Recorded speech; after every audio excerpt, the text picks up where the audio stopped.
So here is the question, friends. Limit n tending to infinity cos of pi times of under the root of n square plus n, जहां पर n कोई एक integer है, ठीक है। Limit n tending to infinity. अब cos के अंदर में जैसे मैं n tending to infinity substitute करता हूं तो under root of infinity square plus infinity मतलब अंडर रूट ऑफ इन्फिनिटी। तो बेसिकली कॉस के अंदर में इन्फिनिटी जा रहा है। अब कॉस की वैल्यू नो डाउट हम जानते हैं, वैल्यू -1 से 1 के बीच में ही कोई भी नंबर आएगा, फाइनाइट नंबर आएगा, लेकिन क्या आएगा ऐसे तो नहीं कमेंट कर सकते। तो क्या करना पड़ेगा इसके लिए? देखिए आपके सामने 4 ऑप्शन दिए गए, आइए चलते हैं। Let's move on to the solution now. तो देखिए दोस्तों, ये पार्ट इंपॉर्टेंट है, ये वाला, this step is very much important. क्या हम जानते हैं कि कॉस ऑफ पाई माइनस का थीटा करेंगे तो माइनस का कॉस थीटा आता है। कॉस ऑफ 2 पाई माइनस का थीटा करेंगे तो as it is cos theta आता है। करेक्ट है। मतलब अगर पाई के आगे n मल्टीप्लाई हो रहा हो, मतलब मैं ऐसा बोल दूं cos of n pi minus का थीटा की बात करूं, cos of n pi minus का थीटा की बात करूंगा, तो इट विल डिपेंड ऑन कि आगे प्लस या माइनस आएगा, वो इस बात पे डिपेंड करेगा कि n की वैल्यू ऑड है या इवन है। अगर n ऑड है तो माइनस आ जाएगा, n इवन है तो आगे फिर वो प्लस आ जाएगा। तो मैंने क्या करा, तो मैंने इसीलिए प्लस माइनस आगे रख लिया इसके। तो मैंने ये लिख लिया कि जो लिमिट थी मेरी उसको मैंने मान लिया प्लस माइनस का cos of n pi minus का pi times of under the root of n square plus n। इसमें तो कोई टेंशन नहीं, या तो प्लस आएगा या माइनस आएगा आगे, ठीक है। तो ये this is the very first step that plays a huge role है। अब सवाल ये उठता है कि हमने ये n पाई प्लस या माइनस करने का क्यों सोचा, n पाई ऐड करने का क्यों सोचा? इसलिए सोचा ताकि हम आगे फर्दर कुछ ना कुछ ऐसा कुछ सोच सके। ध्यान से देखें, यहां से मैं क्या करूंगा, पाई कॉमन ले लेंगे, तो ये स्टेप तो यहां तक आ गया, ये आप सबको समझ में आ रहा होगा। अब यहां से अब हम फर्दर इस क्वेश्चन के अंदर में ऐसा सोच सकते हैं, अब मेरे को पाई के साथ में मल्टीप्लीकेशन ये जो आर्ग्यूमेंट में है ये नजर आ रहा है, ठीक है।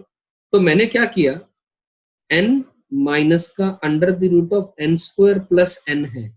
अब ध्यान से देखें, वैसे तो देखें इसको तो ये इंफिनिटी माइनस का इंफिनिटी फॉर्म नजर आ रहा है, जो अपने आप में एक इंडिटरमिनेट फॉर्म है। तो इसको सिंप्लीफाई करने के लिए फिर से हमें टूल्स यूज करने पड़ेंगे, और इसको देखते ही फील आ रही है, अपन लोग क्या कर सकते हैं, इसका रैशनलाइजेशन कर सकते हैं। तो n plus under the root of n square plus n से मल्टीप्लाई और डिवाइड कर दिया, n plus under the root of n square plus n से मल्टीप्लाई और डिवाइड करा, तो ऊपर बच जाएगा कितना, n स्क्वायर माइनस का n स्क्वायर माइनस का ए स्क्वायर माइनस का बी स्क्वायर बनेगा। तो ये और ये कट जाएगा, divided by n plus under the root of n square plus n बचेगा। तो यही ऑलरेडी लिखा है, ध्यान से देखें। अब मैंने माइनस यहाँ से हटा दिया, उससे कोई फर्क ही नहीं पड़ेगा। क्यों नहीं फर्क पड़ेगा?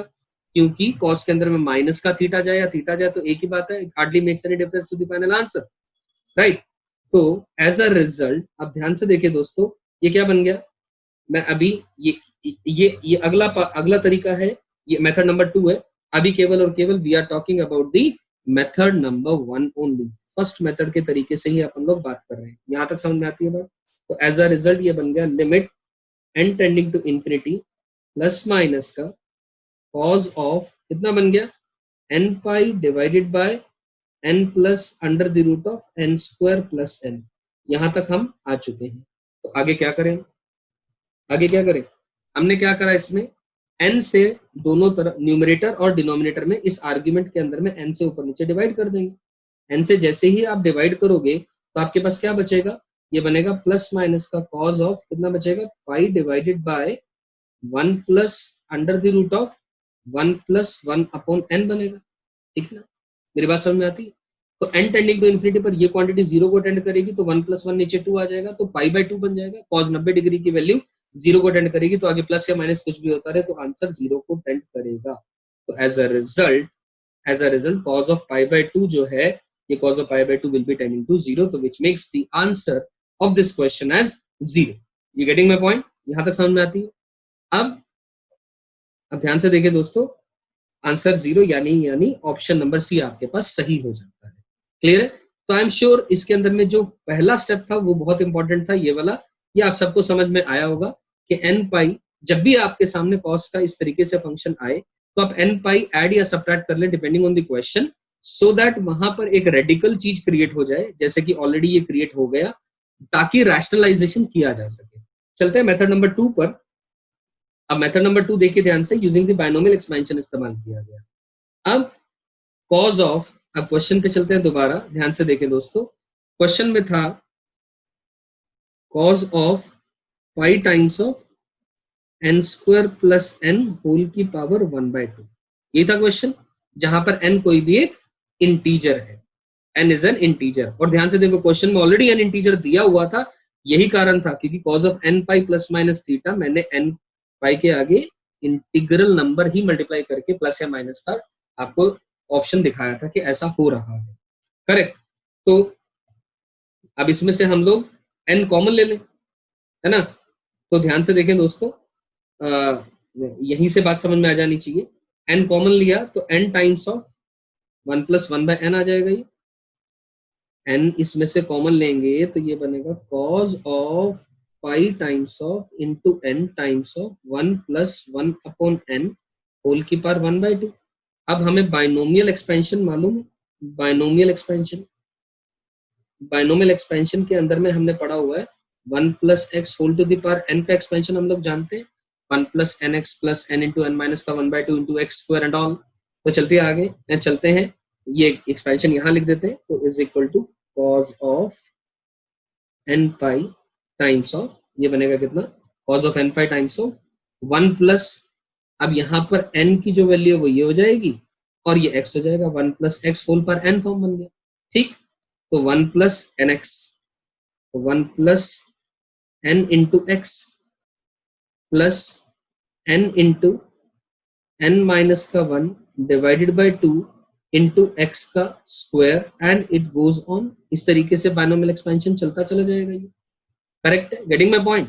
तो एज अ रिजल्ट ध्यान से देखें दोस्तों, तो ये अंदर में क्या बना, कॉज ऑफ, इस n को मैं अंदर लेकर के चला जा रहा हूँ, इस n को अंदर लूंगा तो ये पाई टाइम्स ऑफ n प्लस, अब n से n कैंसिल हो जाएगा, ये पाई एज इट इज रखा, इस n को अंदर लेकर के गया मैं, इस n से n कैंसिल होगा, n plus 1/2 plus 1 upon n into something plus 1 upon n square into something and it goes on, आगे तक चलती चलेंगी सारी की सारी चीजें।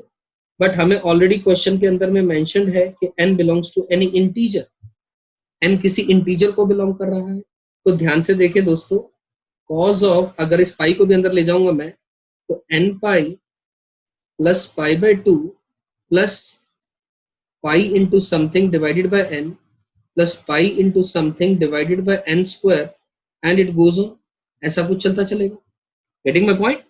तो अब कॉज ऑफ n पाई के अंदर में थीटा आप ऐड करेंगे तो उसकी बदौलत तो अभी अभी हमने देखा मेथड नंबर 1 में भी कि प्लस या माइनस का साइन ही आएगा आगे। तो मैं इसको ऐसा लिख सकता हूं, मैं जानता हूं, नो डाउट हम जानते हैं n टेंडिंग टू इंफिनिटी है, लेकिन n इंटीजर है, तो किसी भी n की इंटीग्रल वैल्यू पर अगर मैं बात करूंगा तो प्लस माइनस का कॉज ऑफ बेसिकली ये पाई/2 plus something upon n plus something upon n का square and it goes on, इस तरीके से ही बात बनेगी।